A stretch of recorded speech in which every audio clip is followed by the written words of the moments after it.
So good morning, everybody.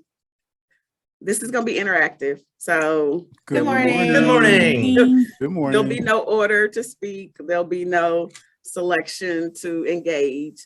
Really, I think that one of the great things about something like this is we have an opportunity to have both students and staff in here. And for some crazy reason, they allowed me to speak today. So they gave me no parameters. So the sky was the limit. So welcome to my world for the next 45 minutes. So I hope, if nothing else, you guys will learn from me, which I think sometimes is some of the best examples that we have are people that we encounter, especially when it comes to a topic like first generation college students. So I am going to go through some things. It's going to be some interaction. You guys are going to ultra get to know me, which is like the whole purpose of me doing this, because the more people that know me, the better I feel about it. So, hey, this is going to be a great 45 minutes and you guys are just going to really learn my story. So first, let me introduce myself. For those of you that don't know me, my name is Andrea Thomas. I am the program manager for the NINA Scholars and Bowen Scholars programs, which are two wraparound service programs that we offer here at Ivy Tech. But I spend the majority of my time talking about that, and this is my one opportunity to talk about myself. So that's enough of that. Let's get into, first generation college students and really single parenthood.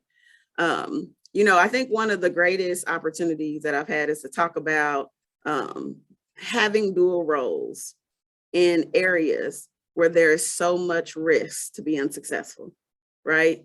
Because if you're successful, you won. So winning is on a spectrum. And that spectrum, it's winning if it's over here and it's winning if it's over here.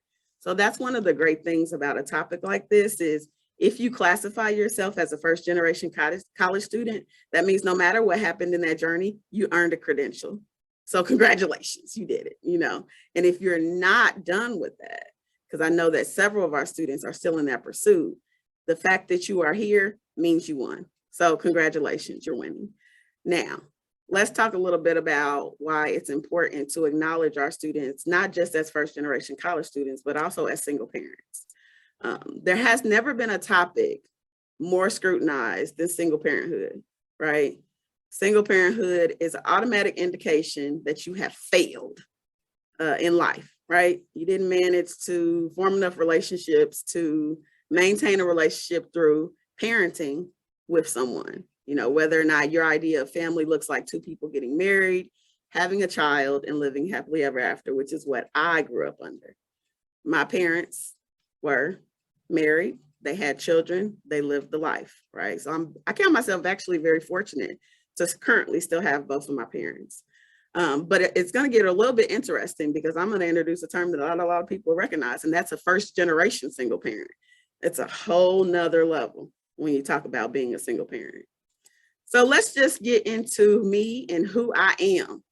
The odds are against you. I love photos. There's photos in here. These are my real life photos.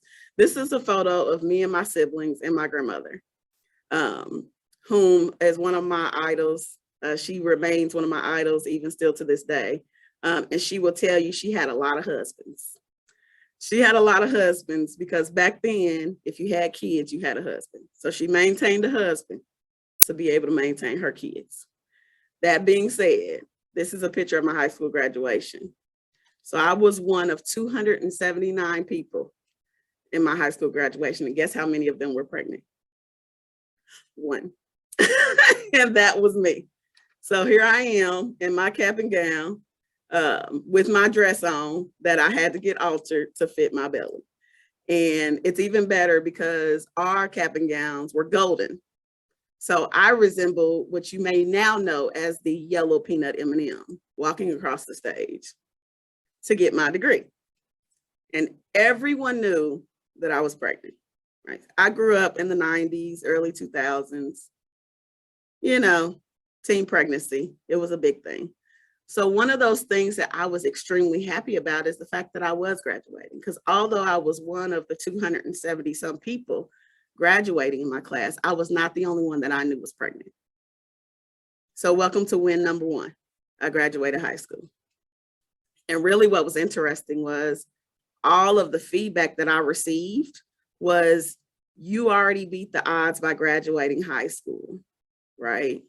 So you can stop now. You've won. Like you've beat odd number one. Whatever happens after this is statistically in line with everything that's supposed to happen. I didn't want to do that. So I think what's interesting is this great statistic that my high school counselor gave me as I matriculated out of high school and considered post-secondary. The poverty rate for single mothers without a degree is 90% to the 16% of single mothers with a college degree. And, one of the things that I've always been able to use to get through, overcoming barriers and obstacles is humor. So I recall looking my counselor dead in the face and saying, so what you're telling me is, if I beat the odds of getting a college degree, I'll still probably be poor. Great. 16%, that's an odd. Even if I do go through all the journeys that I'm supposed to go through to complete a college degree, I still have a pretty good odds of living in poverty. That was a real thing to me. And that's when I really determined at that point that statistics weren't very good for someone who has to think about regular things during the day. Because after I left that day, I then had to think about what it would look like to be a college student, trying to figure out how to move around in college as a first generation college student, being told by my parents, you go to college after high school. But there was never oh, by the way, if you get pregnant, this is what you need to do instead, or this is what you should do as well. It was kind of, once you got pregnant, you have to work, you have to eat, your kid has to eat, you have to survive. So it was one of those things where everywhere I turned, and I can't count the number of times I was told, it's actually probably better if you don't go to school, because then you can work, right? And I was like, okay, that sounds like a good idea. So actually what I did was I split the middle. I said, what is it that I can do as this 17-year-old high school student to do what a lot of people have told me are the impossible? So let's look at it. Parenting on the fly, right? This is me and my son. Chuck E. Cheese was his favorite place. I literally had a Chuck E. Cheese fund. I would save money to ensure that we had a right amount of activity in Chuck E. Cheese, right? Parenting on the fly is something that I think that more people don't give credit to, because there are books. It's $1 million industry, parenting, how to parent, how to prepare yourself for parenting, how to recover from bad parenting, how to keep from being a bad parent, how to ensure that you're a good parent. There's all these different things that, if you have the luxury of having access to, teach you how to be a parent. And then there's someone like me who had both of my parents, very hard workers, that literally taught me every day they could not do it without one another. And then the day I got pregnant, they were like, but that's okay, you can do it. It's like, what do you mean? I had to be a first generation single parent. I had to know what it was like to take on all the aspects of parenting without having someone else to, if nothing else, enjoy in my trauma, live in my trauma with me, relate to me, right? Not only that, but I was one of those kids that had a kid that didn't want my kid to see this is what life was, right? Like, this is what it looks like. I wanted to really expand his horizon. So the Chuck E. Cheese fund was always intact. And it always existed because I always wanted to teach my son that regardless of our living situation, we had the ability to escape, if only for a little bit, to engage in pure, uninhibited fun, right? So I took my little wins where I could. Well, let's talk about overcoming disappointment, right? Being a first generation college student, I was like, okay, I'm a single parent. I've already disappointed half my family, right? Disappointment is real. When you get through all of your high school years, you do everything that everybody told you to do, and you make a mistake. And my son is the cutest little mistake, isn't he? Look at him. He's smiling. He doesn't even know what he's up against. That was one of my biggest struggles. Like, I didn't want to see that disappointment. I didn't see it as a disappointment. Like, kids are a blessing. It's like, oh, they're a blessing. They eat and they poop and they eat and they poop and they eat some more, right? It's like, how do you overcome this? That mistake, if you could just think of one mistake that you made, right now that no one knows that you made. Now picture that in human form walking behind you with a bag of chips, right? That's what it felt like sometimes. Overcoming that disappointment, having to say to people, oh, I'm not married. Or better yet, when people assume you are married, where's his dad? Oh, he's at work. I would lie at the grocery store. Who asked somebody at the grocery store, where's your son's father? He's at work. That's what I had to do to overcome that disappointment. But that disappointment sat with me for a very long time. And I think that one of the biggest things is when you start off behind, if you don't find things to connect you, you will not overcome. One of the first people to help me overcome disappointment of being a single parent existed within an educational institution. I got the pleasure of going to a training program. I couldn't afford college at the time. I didn't really know how to navigate that, but I knew I needed to be learning and doing something. So I actually connected with a community organization first. They don't exist anymore. Their names are Training Inc. And they were one of the original partners of Ivy Tech. And I appreciate Training Inc. because they introduced me to the world of navigating dual roles. I didn't recognize myself as being someone who had dual roles.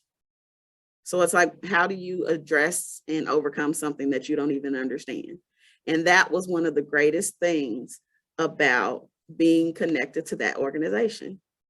I used to tell myself, I don't know what I don't know, so I have to figure it out.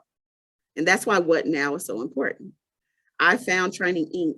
by discussing my disappointment with someone. And they said, I got somebody you could talk to. And they gave me their name. And I said, what now? She said, you call her and you talk to her. Well, then I had to show and prove, right? I got connected with this great organization. I had to prove through my strength alone that I had the capabilities to do things successfully. And that is something that I didn't recognize at the time. Like, there were mornings, can't find my socks. Can't find my socks, Mom. Cannot find my socks. Now I found my socks. I can't find my shoes. I got one shoe. Those little things, proving by doing, overcoming the fact that he had to find both shoes in order to go to daycare, in order for me to get to my training program. I had to prove that I was ready to do this. I had to be on time. I had to act like I was ready when I got there. And that was the hardest thing. I would rush in, not having eaten, not having really gathered my thoughts, and I had to perform, right? Just like that. And I said, man, how do people do it? How do people do it? I remember rushing into a class and I was late. And he's like, well, you're late. And I said, what now? He said, well, get in class. Okay. All right. So after that, I just started announcing it. Couldn't find shoes this morning. Sorry, I'm late. Had a sock issue.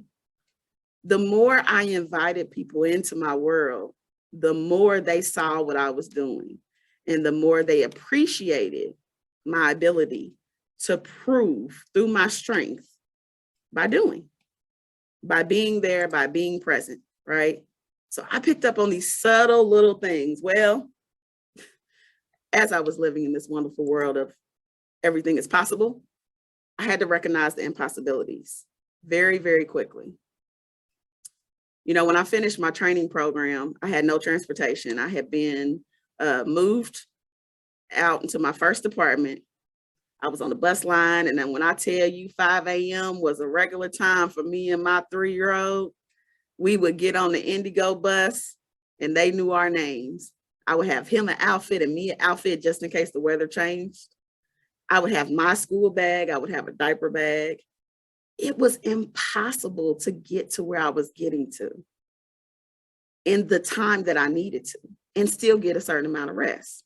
See, that's back when I didn't really understand that sleep actually does have something to do with learning, right? What do you mean sleep is required? You have to get sleep to learn? I just have to be in class. I don't have to be rested. I just have to be there, right? Get there, worry about everything else afterwards. Well, I had to really understand that lack of sleep, you can't really do that. You can't really thrive under that. So I had to recognize the impossibilities really, really quickly. Okay, sleep is required. Well, now, what is cutting into my sleep?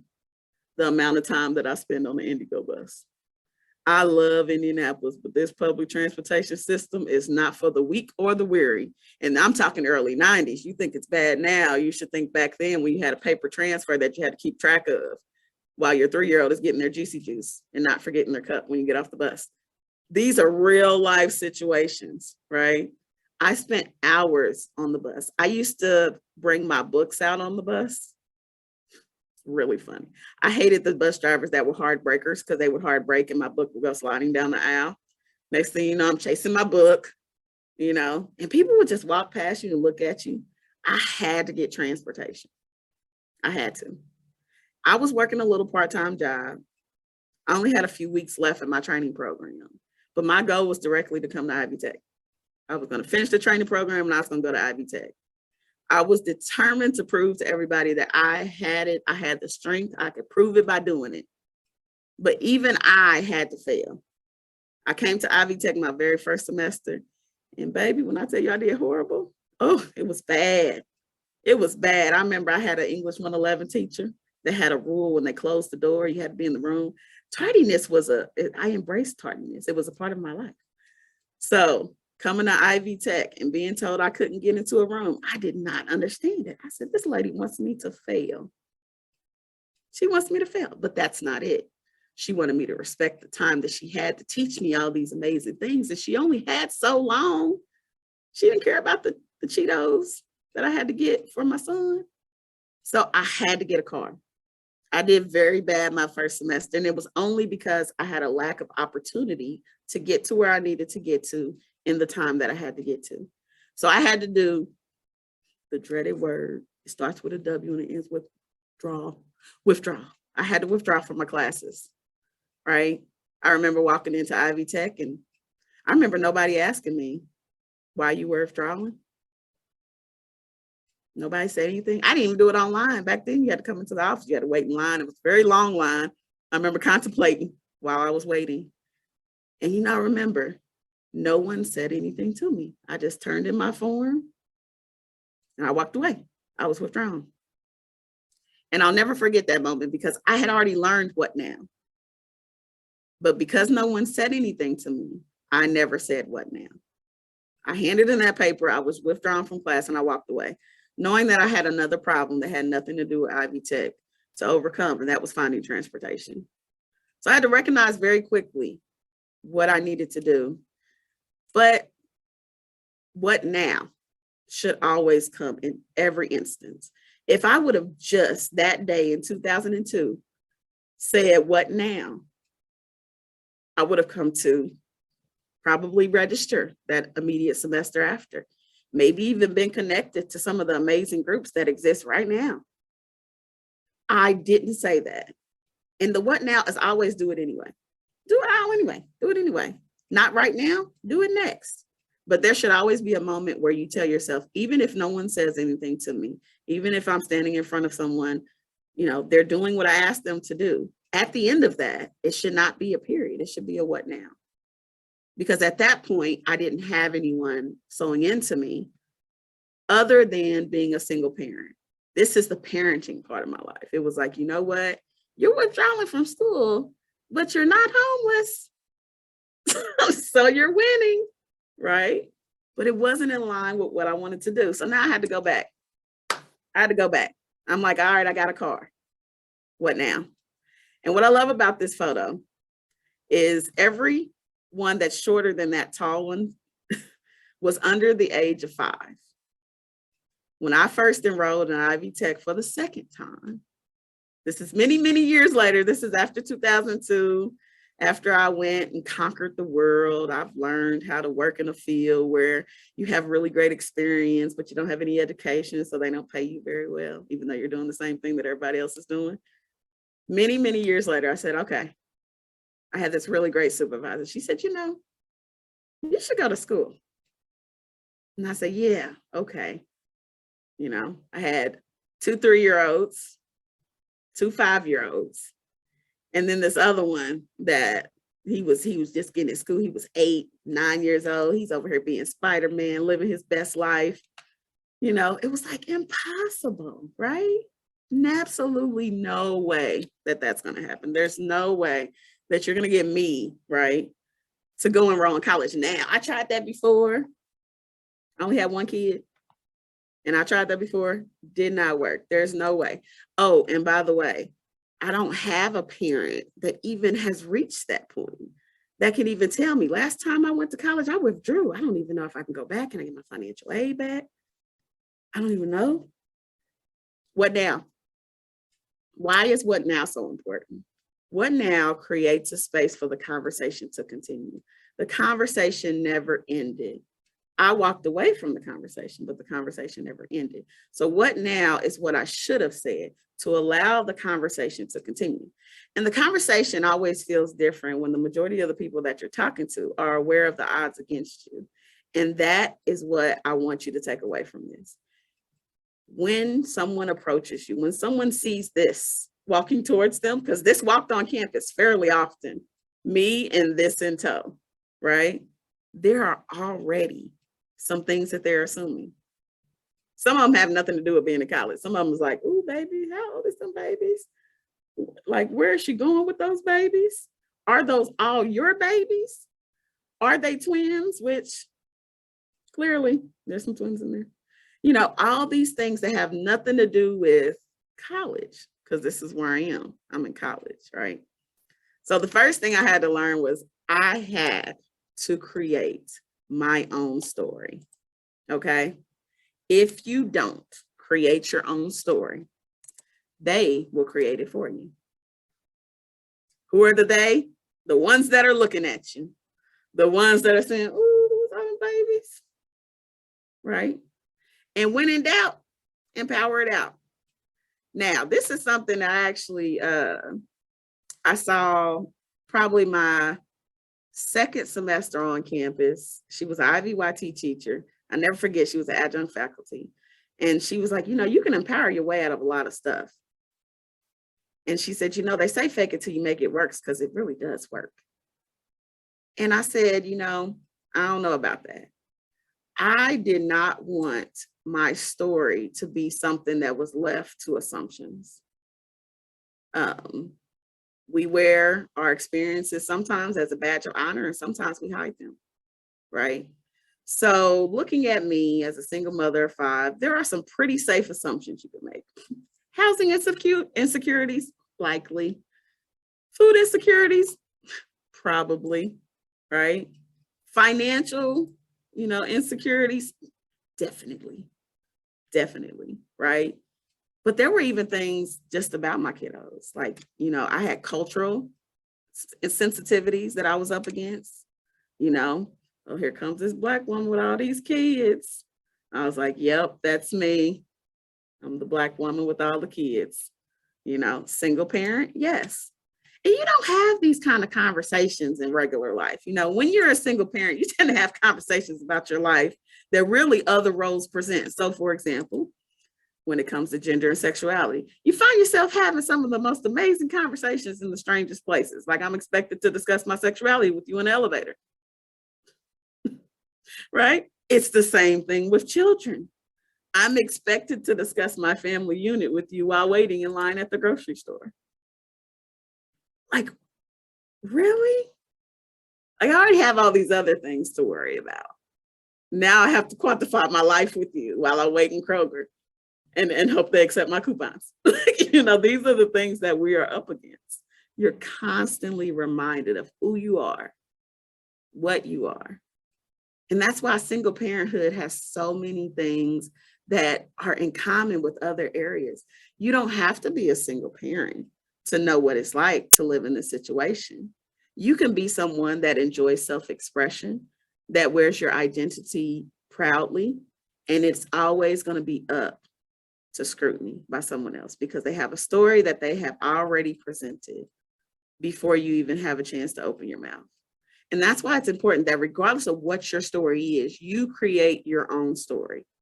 If your story is a first-generation college student that also happens to be trans, that is your story. If you are someone who is a first-generation college student who actually has a really, really great support system and just always got connected to everything, and for whatever reason, it just feels like you don't belong and haven't been able to be successful, you have a story. I think that's the value and the power of empowerment, because it lets you know that you're not alone, but you're just unique enough to have to figure this out on your own, right? Your story is just unique enough to where you still have to figure out what works for you. And that's why you never should have to guess what to do next. What now is, when in doubt, empower it out. Find someone to connect with, whether or not they're a single parent or not. Find someone to connect with, whether or not they're a first generation student or not. These are the things that first generation college students don't get a chance to get told before they get to school, because they're already told that they're different, right? Well, everybody's different. So once you remove that part, it all makes sense. So let's talk about managing threats. All right. I've already talked about dualities. And if you think I don't have really great statistics, I really do. They're at the end. I'm saving all the great knowledge, the actual certifiable knowledge, for the end. This is all just things that I've experienced. So you cannot defeat your opponent if you don't recognize it. This is a great thing to apply to anything that you have to overcome. It could be an assignment. It could be a situation. You cannot defeat your opponent if you don't recognize it. So let's just talk about some of the threats that single parents have to go through. Housing insecurities. Talked about it. If you don't know where you're going to go that night, how do you pass your math exam? That's something that first generation college students deal with all the time. Food insecurities. I'm here, I'm in class, I got class till 12, and then I have a little break, and I have another class at 2. I don't have nothing to do on that break because I don't have no money to get no food. It's a lunch break without the lunch, right? That's something that single parents face, and that's something that first generation college students face. Well, lack of effective family support. One of the great things about being a single parent is people automatically assume because you're single, that means you have a whole lot of other support. And even what that support looks like. I think that's one of the most important things. I remember someone looking at me dead in the eye and saying, "You just told me you're blessed to have both your parents." I said I was, and they also told me they had their kids, they raised their kids. This is on you. Is that them being a lack of effective family support? Depends on what side of the aisle you're standing on. My parents had their own, they had other kids they had to deal with and everything. They did what they could. But my daddy used to tell me, if you figure it out and you ain't got to come to me, then I know you figured it out. And that was, he empowered me to do that. I always knew that they were there, but I never knew what they were going to say no to. So it made it a lot easier to make decisions on where to find help. And this is something that sometimes intrinsically exists. People know where they stand within their family units, or they don't have a family unit. They may have a support system of friends, but those friends don't watch those kids while they go to class or go to work. So support is something that is ever changing. There can never be too much. And sometimes it comes with a huge financial burden, because if you don't have anyone that's willing to, out of the kindness of their heart, the next step is to find daycare. And you'd be surprised how many times just institutions themselves can't even provide adequate daycare because the system doesn't allow them to, because of red tape, because of liability, or even if you are lucky enough to go to an institution that does have childcare, the waiting list and the opportunities to get in the programs are very, very difficult. So these are all threats that exist and that never really go away. And then this is the one that I feel like no one ever talks about. The guilt of not enough time, right? How am I expected to be a good mom and raise my children while going to school and having the job? And oh, by the way, I got to get sleep so that I can process all my information properly. And, I got to get to where I got to get to. I got to do this. I got to do that. I had so much guilt of not spending enough time with my kiddos, right? So I had to get creative. Best way to learn the body, everybody's got a body. Let's talk about it. I used to have 5 kids talking about tibias and fibias. They had no clue what they were talking about. I had to get creative. I got that idea off of a tutor that said to me, name one thing that you look at every single day. Because I don't look at my textbooks every single day. She said, name one thing that you look at every single day. And I said, I don't really watch a lot of TV. If I'm not at school, I'm at home with my kids. She's like, okay, you look at your kids. I'm like, all the time. She's like, tell them to help you study. That's not going to work. I used to label their bodies. They thought it was great. They thought this was all just for them. All just for them. Anatomy. I had to take anatomy a second time. My son was like, oh, Mom, you already took this class. You didn't remember the tibia. Like, of course I did. It became a conversation. We'd be in the car on our way to McDonald's and we'd be talking about lymph nodes and why lymph nodes are important and why it's probably not good to eat those French fries because how it affects the lymph nodes. These are things that I had to do. I had to get creative. As parents, we're taught to separate ourselves from our children, to protect them and not let them experience things. I get it. But what if we actually taught them how to write an APA paper? Maybe it would make their first generation college experience way better. Or maybe it won't be foreign to them when they step into a room and somebody says you have to write a paper in APA format. And my little Black boy is like, I know APA. That's for the American Psychological Association, because that's what I taught them. These are the things that we need to hear, just hear, to consider doing it. What now, right? What now? Study with your kids. Lack of knowledge. These are the things that completely go to the first generation experience. These are the things that make you turn around in that office.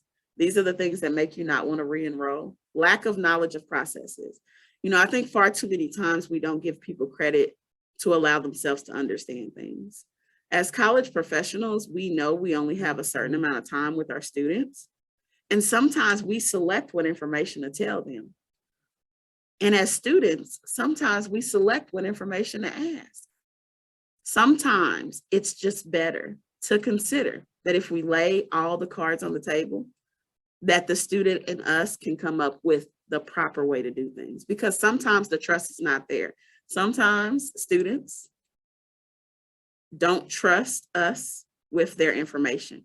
So if we lay it all out on the table, you'd be surprised how much they share. Oh, I didn't know that was an option. Well, I know I didn't tell you this, but, and here you go. You've worked through a situation you knew nothing about.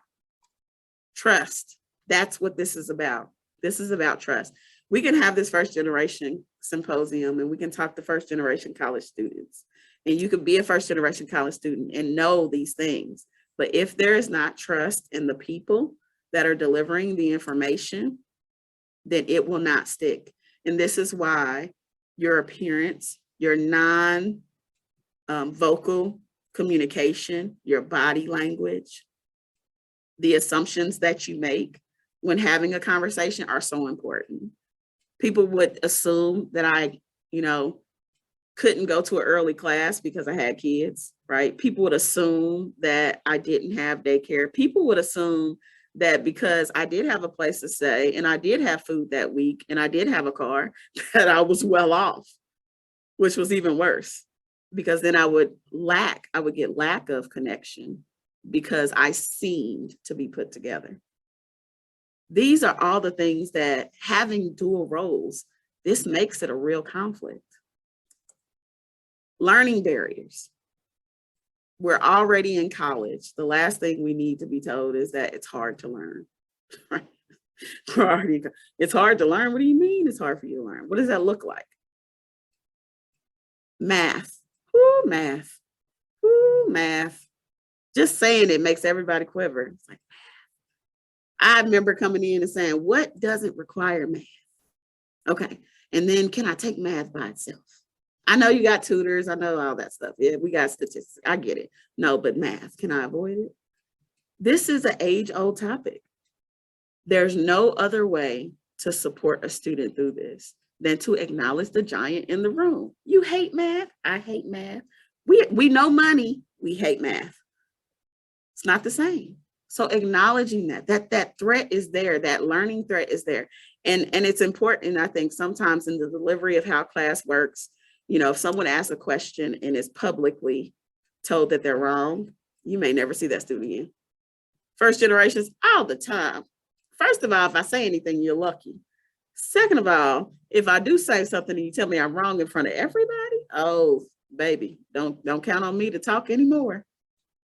And sometimes you have to be empowered to say, you know, I had an instructor say, I tell everybody you can ask me questions. But do you tell everybody I can ask you questions after class? Do you tell everyone I can ask you questions one-on-one? Opening that door, that's the what now. An instructor, I'm failing, what now? Not I should go talk to the registrar, I should talk to my advisor, what now? What is it that we can do? That's why what now is a double-edged sword. It needs to be a part of the student experience and the instructor experience. And this is why role conflict is so important, because you don't have to be a first generation person to be able to help someone in education. You just have to be able to learn what a first generation college student has to go through. So I'm going to skip forward just a little bit because I do have a really, really, really great poll. And I want you guys to just really quickly, as I switch my little share, just participate in this really, really great poll because I love interaction. So for kicks and giggles, let's see what everyone says in regards to their negative word experiences. So if you have a few seconds, you have a cell phone around, let's just shoot out some words that have crossed your mind during your journey thus far. That could be your journey as a first generation college student. That could be your journey as an instructor. That could be your journey as a program manager. What words? Words are powerful. So what words can you say that have popped up? And if you can't get this poll to work, how about you just unmute yourself and scream it out? Because that's another thing. You know, we got some great people in this room that can operate their mute buttons. What words? What words?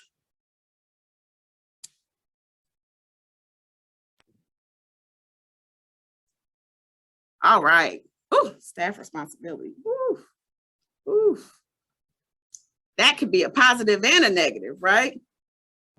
Staff responsibility and why it is important. So what I like about this is what now, right?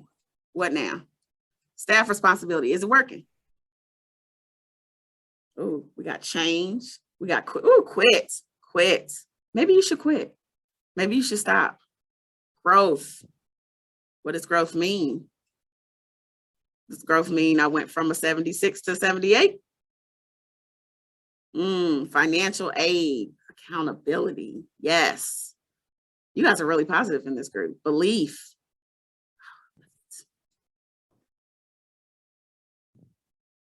I love it. Change.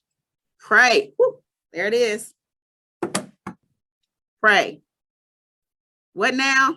Pray. What now? Change. What now? Stop. What now? Responsibility. What now? Growth. What now? Success. We can go all day with this. And I think that one of the greatest things is there's always a what now.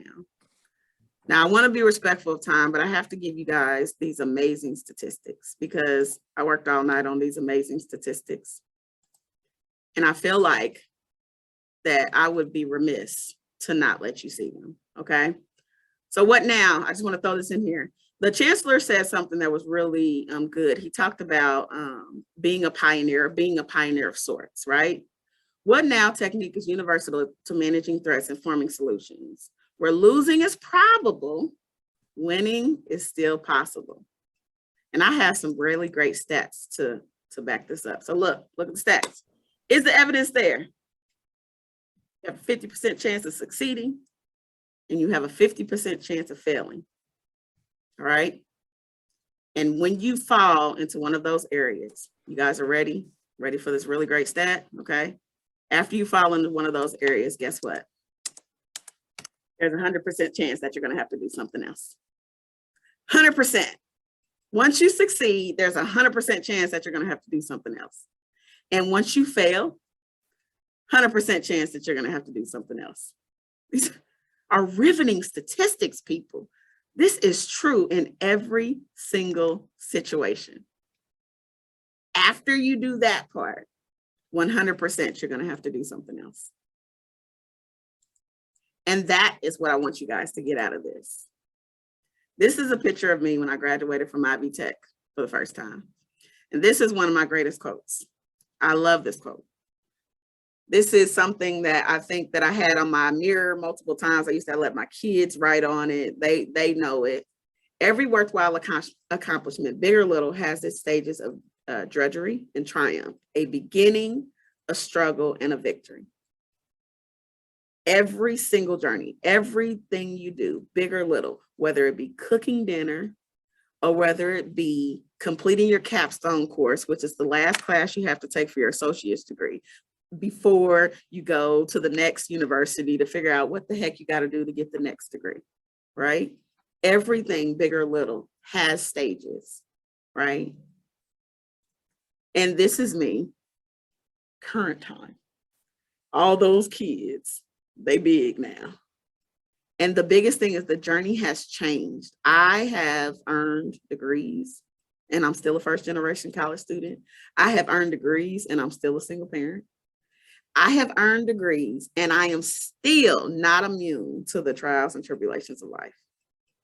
And I think that that is something that, if nothing else, as a first generation college student, this should show you that it doesn't matter what it looks like at the beginning, because it's still going to look the same at the end.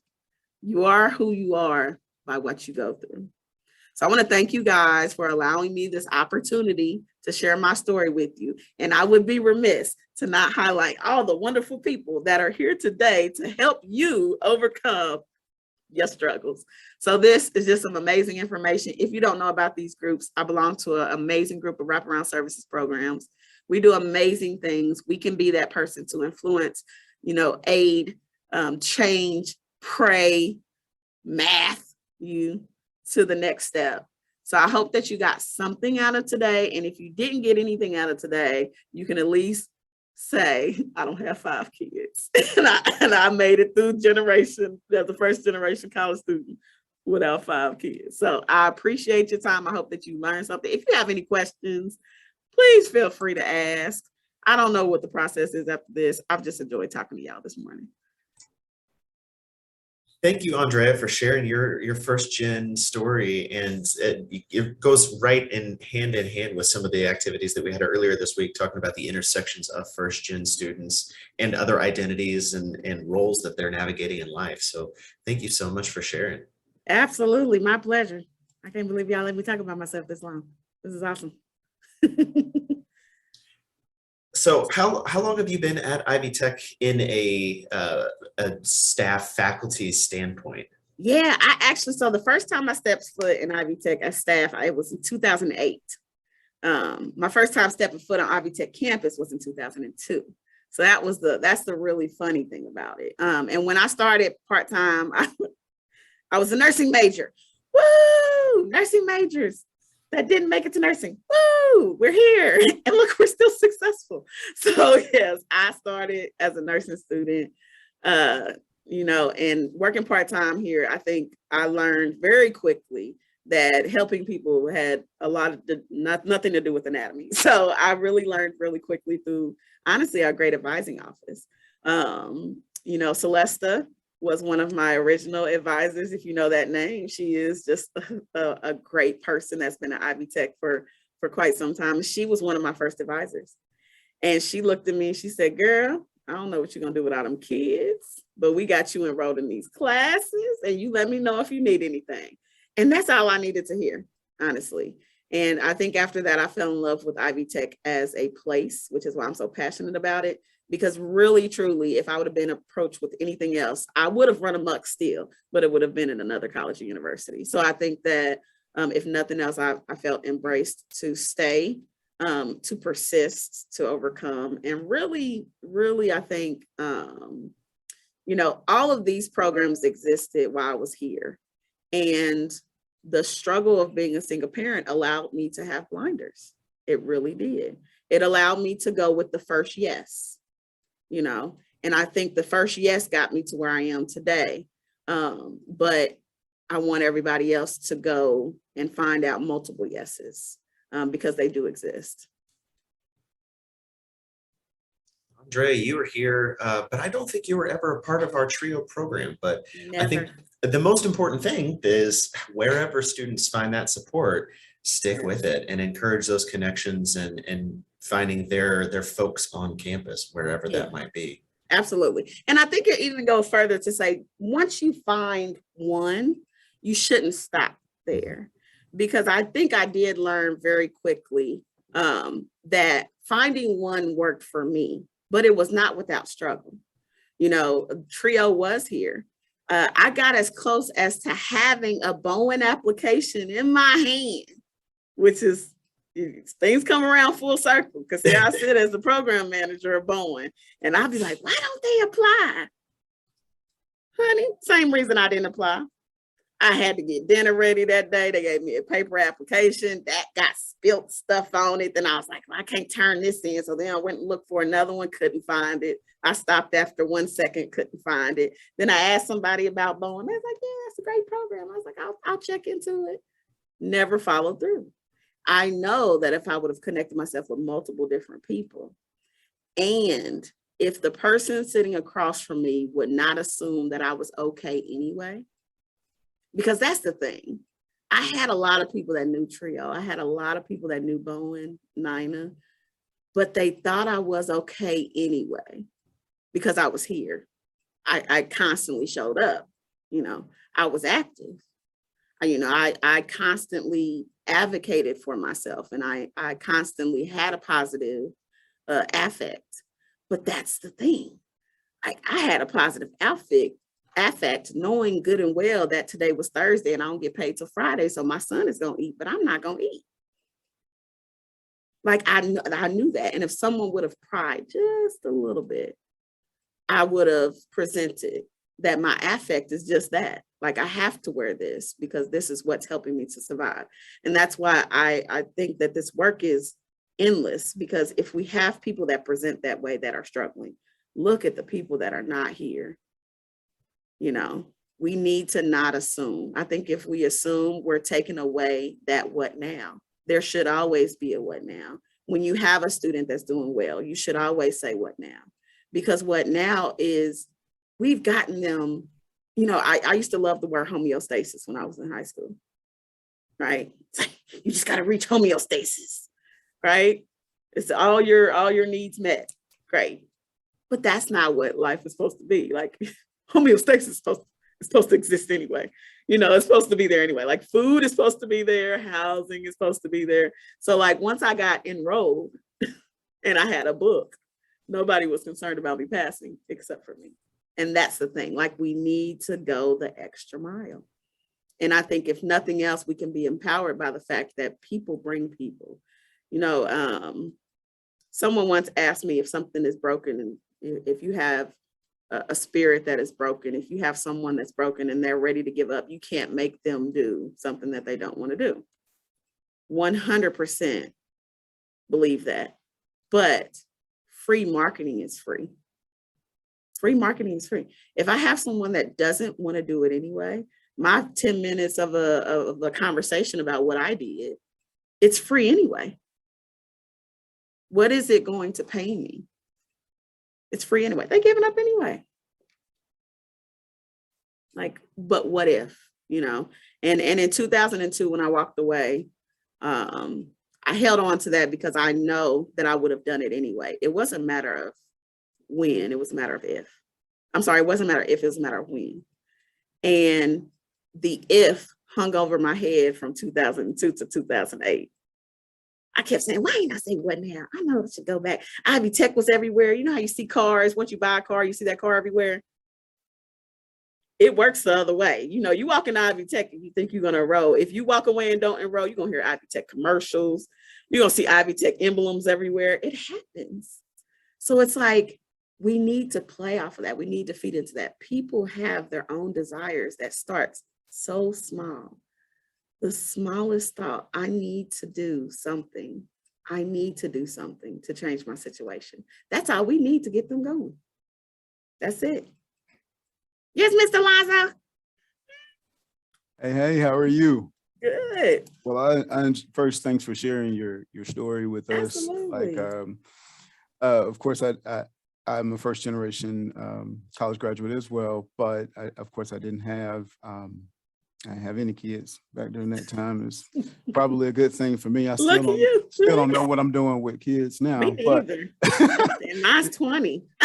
wow, My oldest is 20. I don't know what I'm doing. it is a continuous learning process. That parenting on the fly. That's something that I'm Absolutely. learning strong. But in your journey, because our journeys are very similar in the whole start and stop thing. And when you finally reach that moment to when you graduated from Ivy Tech, what was that thought that you had on that day? Like, I know building up the momentum of getting to that particular day for all of us is very similar, but when you actually walked across the stage, like, what was that thought for you in that moment? It's interesting because when I first started, my kids were so small, right? And when I got my first degree, it felt like forever. I was like, I'm not going to tell y'all how long it actually took to earn a 2-year degree, but baby, it took a long time. And let me tell you something. I love SAP. I love financial aid because, baby, I had way more than 60 credits by the time I graduated. I had way more. Like, I was everywhere. So I think that what was interesting to me was I had a split-second thought, like, you're just now getting this? When they were taking that picture, that picture and that I couldn't afford still, even though I was getting that degree, I was like, I hope they don't put proof over this so I can like screenshot it and send it to my family. Like, I was still a person. I expected. Living in poverty does some crazy things to your brain, right? It makes you believe that having security looks a certain way. When I got that degree, I said, I can't eat this paper. It don't stop here. I got to get a better job now. I got to keep going. I had to remove myself from that. And I got a chance to look at the kids who were literally like running up and down the aisle, like hoping that I saw them, And that is what I thought of. I thought that one day I'm going to be looking at them do this. And that was enough to be like, this was cool. Like, it was cool. I made it through that, It really came down to my foundation, I did not see me completing the degree. I saw that everything that they sacrificed was now coming to fruition. And if you can pitch your tent to something like that, it is so rewarding.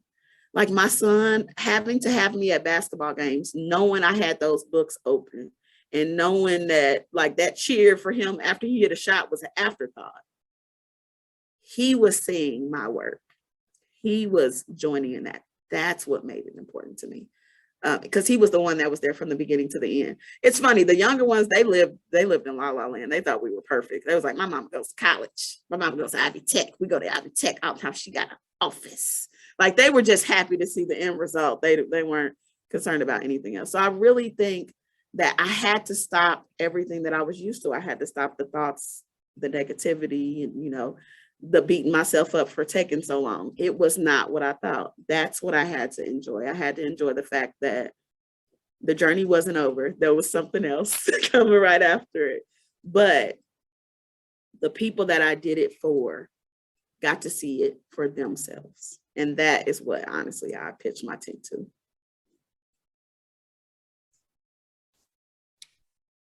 Obviously, programs like Nina Bowen, Trio, Ignite, some of those other programs exist to support students, many of whom are first-gen students, and to make sure that they've got what they need to be successful while they're here, and then to set up, a new, like you said, when you succeed or you fail, you have some new change coming up. Something next. And we're here to help them through that change for that next thing, whatever that might be. Yes. In addition to supporting the students, though, we also have a little bit of a responsibility to do what we can to change some of those systemic barriers that they run into. Yes. So what is thinking about your experience or other folks' experiences as first-gen students, what are some of the biggest challenges that we might have the ability to affect change from on a campus-wide level or a college-wide level? Honestly, I think that having an opportunity for people to not have parameters that work in an organization that can really just share themselves to what level they're comfortable with. I can't count how many times I've been asked to speak in my life. When I first, before I even came to Ivy Tech, I got really, I was supposed to try for United Way. Like every initiative United Way had, baby, it served my family. Homelessness, got it. Food, got it. Christmas help, got it. School help, got it. Like I was United Way, I might as well work there. I was getting funding for all kind of things. I was not a single parent. I tell everybody I was a single parent that had tons of resources because I needed to survive, right? I spoke for the first time in a room full of people that had tons of money. And they don't even know that my outfit was $6. Like they didn't even know. They had no clue. And you know what was funny? I saw somebody with my shirt on in that room. She had on the same shirt from Family Dollar that I had on. That's what made me connect. We need to have opportunities to let people know that what you are sitting across from, the building you are walking up to, the organization that you are working with was established by someone that knows what it's like to be hungry, that knows what it's like to have to make life decisions at the gas pump, because we all got to make life decisions at the gas pump, that, we shouldn't have to make it look so unattainable to make people be successful, because we do a really good job of making education look unattainable. I tell all the students all the time, it's a blessing that my GPA isn't on my degree, because baby, I could be I'm sitting next to 4.0. I was like, yes, we're here. But I'm not a 4.0. And I think that's the thing. Representation is so important, not just culturally, not just in regards to gender, in regards to life, because we do a really good job professionally of being put together. And I am a professional mess every day, all the time. It's okay. Look at me. I can do it. There's not a blueprint. There's not a blueprint. I think that vulnerability is not appreciated in all industries. And vulnerability is one of the things that you take with you when you clock out of your job that day. That you told this person about yourself. You walked away knowing that this person knows something about you that they didn't know beforehand. And that's what stops people from saying stuff, because it's like, I'll be daggone if I give you that. I am Andrea Thomas. I am the program manager. Ooh, when they gave me the title for the first time, I said, yes, title, come through business card. Those were the things I looked forward to as a student. I want a business card. My brother says, I love my brother. My brother said, if you can make it to a website without a charge, you have made it in life. That was the plight of a Black man. That's what he said. As a Black man, if I can make it on a website without a charge, baby, I have come to be. These are real life thoughts that we have, and we don't share them because we're scared that someone will look at us a certain way, or someone will see us as a certain, we'll put you in this box and this will stop you. And you'd be surprised how vulnerability allows you to exist everywhere, because there's like no place that it doesn't exist. If people can relate to you, you can exist in every space. And that's what our students are not told. They are told this is what college is, from the media to high school counselors to their parents who have never even been in. My mama wasn't even in college. And she said, you don't got pregnant now. You ain't living here. I was like, okay, got to get a job. And then my dad was like, you might want to think about college because I heard they ain't paying much. I said, okay, college it is. Comes from the man who graduated high school because my mom did his homework. That's his favorite story. My mom did his homework in college. That's why in high school. That's why he graduated high school. But he's like, yeah, you go to college, you can do that college thing. This was my house. It is what it is. That's what they told me. And I think that that's the biggest thing. You know how many people in this room relate to just that, just the dynamic with the parents, just having a first year, being told to be successful without being shown how, and better yet, being scolded for not being successful, but not being corrected, because that happens a lot. A lot of students come to Ivy Tech and they're held responsible for their actions without being given the opportunity to correct the action itself. Welcome to financial aid. Baby, we're going to assume you know the rules when you sign up. And when you fail, baby, we're going to hold you to all those rules.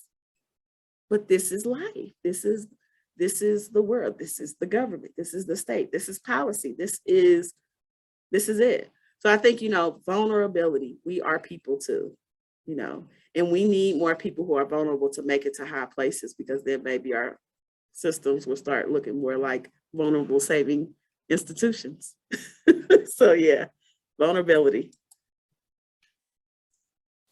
We probably have time for maybe one more question before we wrap it up and we head back into the lobby before we wait for the next session. Does anybody else have any words of wisdom or experience they want to share, or some questions for Anything Andrea? you want to share?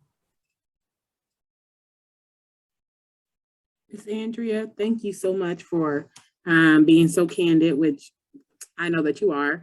You said share some amazing jewels, because something that I'll be talking about is tied to like a person who is not first generation. A lot of times you see or you assume things and you don't recognize that you are. And you don't realize, like you said, words have power. And so you don't realize that those preconceived notions that you have about people and you place on people sometimes allow them to show up not their best self, because you already have the bar so low. And absolutely, it's something that retraining not only myself in some ways, but retraining others that mean well, but intent and impact are two different things. Yeah. And so you intend to be kind and want to serve, but at the same time, you have in your mind that you might be better than, or you're judging how they got in that situation and why they're making these choices. And that allows you, in the roles that we play as community college educators, it puts us at a disadvantage of really retaining 100%. And serving our students to our best. Yes. And so I think that reprogramming and understanding that students that are, which I like to change the word eventually, underrepresented, are really a representation of all of our fears and all of our anxieties as individuals going into trying to better yourself. Because in humility, that's what we all are hoping to be, a better version of ourselves. Right. So to isolate people from their backgrounds that weren't chosen, but make the best of it, I think sometimes that label coming into higher educating yourself places you at a disadvantage, just because people are welcoming you with kind of like, they have a sketchy background, or, and just alone, anytime, everyone wants to be seen, but everybody wants to be seen as a valid individual. Oh, absolutely. And we, sometimes discredit people by allowing those labels to carry us and train us. And it changes a lot. So to overcome, when I see someone that is in the same places in life that I'm in, but had less resources, it makes me become more humble and understanding that there's a lot to learn from that individual. Because if I was stricken from some of the things that I was blessed to have, would I be in the same place? Would I be the same person? And so it is something that I, really doing work at the community college has really humbled me as a person.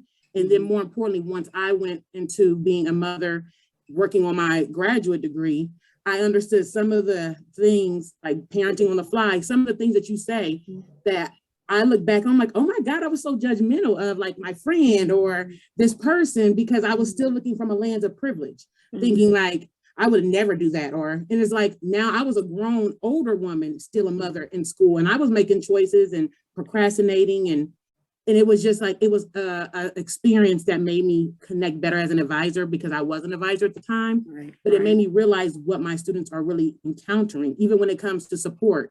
And what that feels like to have to stand in your truth when you know that person may not understand or may even be judging you. So, it just has made me want to show up differently, which has benefited me as a person and as a mother, because you just don't understand what people go through to be who they are. And you really will never know if you are judging from a certain lens. So I do thank you for sharing that and being in the role you're in, so that way you can support other people that feel undervalued but are completely represented. They're not underrepresented. That's just the title we place on them, but they're completely represented. So thank you for sharing. And again, like as always, sharing your jewels.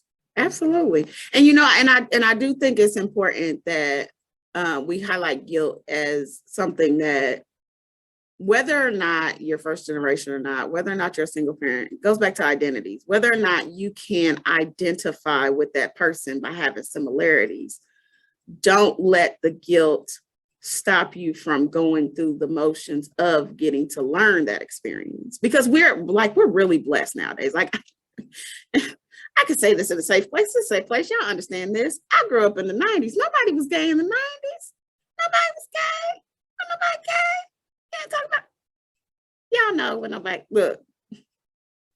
That being said, until we started to have the conversation, right? That's when, there's gay people, they work and live. I'm a Black woman. It don't matter how much I flip it, change, and rearrange it. I am Black. There's a lot of places Black women don't exist until I walk up in there. I've been in a room full of women that had husbands that made a lot of money. And they were all giving their money to people that look like me. And I still sat in there as my single mother self and discussed with these women my experience. And I learned theirs. I learned that they didn't get a chance to go to college themselves. Some of them don't have the opportunity to be exposed to things. Some of them are assumed to be bougie, They like their white privilege. They throw their white privilege. There's a lot of assumptions that can be made even of them. Me, I'm sitting up here like, girl, give me your paycheck. I'll figure out how to do with it, But they're a person too, So that guilt that we have of not being able to really know what that looks like, that has to be dispelled. And really, this goes back to what I said about putting everything out on the table. Put everything out there. That's where vulnerability comes in. Never look at someone else and judge yourself. So never look at me and say, well, hell, she did all this with 5 kids and I'm just here. I am tripping. I need to step it up. That's the worst thing you could do to yourself. Because even though I'll trade with you in a minute, I don't know if the grass is very green over there. So I'm going to stay in my place. And that's just real. We have to really, like I said, that very small piece. Please trust and believe that regardless of where you stand in your faith and your belief and your life and your journey, everything that has happened, will happen, can happen, has to do with the end. All of it. Because after this, there's something else. After we finish this, baby, it's something else. We about to have to redirect our attention to something else. And that's one of the best statistics that you could take away from my presentation today. After today is something else. So I just appreciate you guys really taking the time to experience this and learn more about me. And if nothing else, you can come to my office and get you some candy and talk about my kids. So I'm excited to have spent this time with y'all this morning.